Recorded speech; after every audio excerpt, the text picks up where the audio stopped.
మా జోలికి వస్తే తరిమి కొడతామని హెచ్చరించారు మాజీ మంత్రి తలసాని శ్రీనివాస్ యాదవ్. యాదగిరిగుట్ట దేవస్థాన సభ్యురాలు పోచబోయిన ఈశ్వరమ్మ యాదవ్ను పరామర్శించిన మాజీ మంత్రి తలసాని శ్రీనివాస్ యాదవ్, యాదవ సంఘాల నాయకులు ఇటీవల ఈశ్వరమ్మను దుర్భాషలాడుతూ అనుచిత వ్యాఖ్యలు చేసిన యూత్ కాంగ్రెస్ అధ్యక్షుడు శివచరణ్ రెడ్డి ఎల్బీనగర్ చింతలకుంటలోని నివాసానికి వెళ్లిన తలసాని శ్రీనివాస్ యాదవ్ పెద్దగా తరలివచ్చిన యాదవ సంఘాల నేతలు ఈశ్వరమ్మకు సంఘీభావం తెలిపారు. అనంతరం ఆయన మాట్లాడుతూ, ఇక అగ్రకుల అహంకారంతో నోటికొచ్చినట్లుగా మాట్లాడితే ఊరుకునేది లేదు అంటూ, ఈశ్వరమ్మ ఒంటరిది కాదు, బీసీ, ఎస్సీ, ఎస్టీ, మైనారిటీలంతా ఆమె వెంటే ఉన్నారు.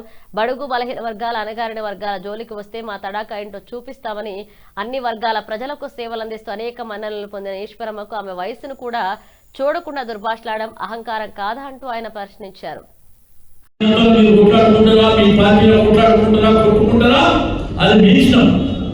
కానీ మా జాతి దగ్గరకు వస్తే, మా బడుగు బలహీన వర్గాల దగ్గరకు వస్తే వదిలిపెట్టే సమస్యనే లేదని చెప్పి నేను ఈ సందర్భంగా తెలియజేస్తూ ఉన్నా.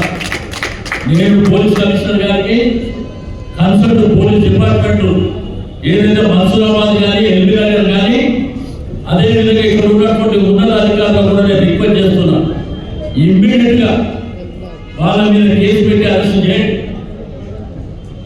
చేయండి. ఏది మీరు వీడియోలు ఆ రిజల్ట్స్ చూస్తే, అరే ఒక ఇంట్లోకి 100 మంది కర్రలు పట్టుకొని, రాళ్ళు పట్టుకొని, అంటే ఏం జరుగుతుంది రాష్ట్రంలో? ఒక భయం భక్తి లేదా? అంటే నాటాడాలంటే ఒక భయం లేదా?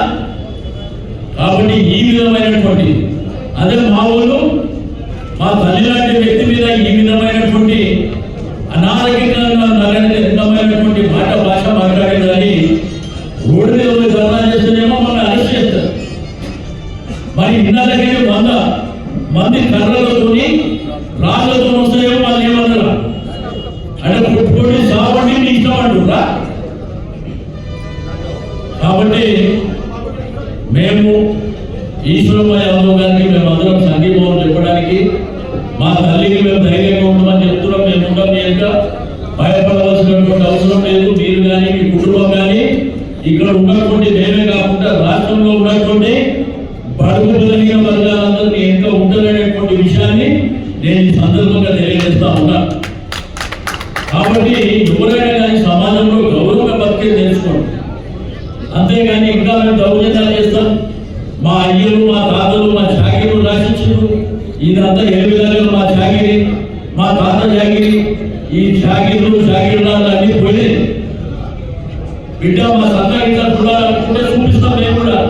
మేము ఎంతో పోయే సమస్యనే లేదు. రాబోయే కాలంలో మా రుచి కూడా చూస్తామంటే చూపిస్తాం. ఇప్పటికైనా కానీ ప్రభుత్వం బాధ్యతగా ఈ విషయాన్ని సీరియస్గా తీసుకోవాలి. నేను ఇంకా అంటుంటే కానీ ఆమె నా ప్రభుత్వంలోనే పదవి ఇచ్చింది కాబట్టి నేను ఎక్కువ మాట్లాడతలేదు. నేను అనాలంటే ఇంకా బయటకు వచ్చి చాలా మాట్లాడతాను. కాబట్టి ఇప్పటికైనా కానీ ప్రభుత్వం బాధ్యతతో జరిగినటువంటి సంఘటన మీద వెంటనే ఎంక్వైరీ చేసి తప్పకుండా వాళ్ళ మీద చర్యలు తీసుకోవాల్సినటువంటి అవసరం ఉంది. ఇక పొలిటికల్ సిస్టంలో వాళ్ళ పార్టీ వాళ్ళు ఏమైనా చేసుకొని వాళ్ళ కర్మ, మేము దాని గురించి న్యాయపరంగా, చట్టపరంగా